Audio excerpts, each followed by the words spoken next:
الناس اللي بتشتمني في الكومنتات و بتقول لي انت ما وراكش شغلانه و... وما عندكش محتوى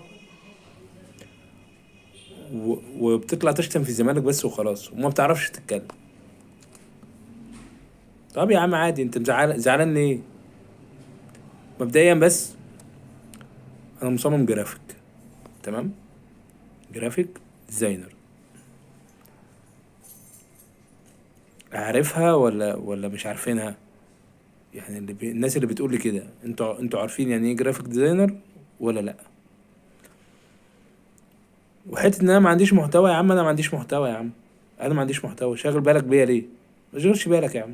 سيبني يا عم، انا راجل عبيط ومش فاهم حاجه، انا مش فاهم حاجه. تمام؟ سيبني بقى اقول الكلمتين وخلاص، مالكش دعوه.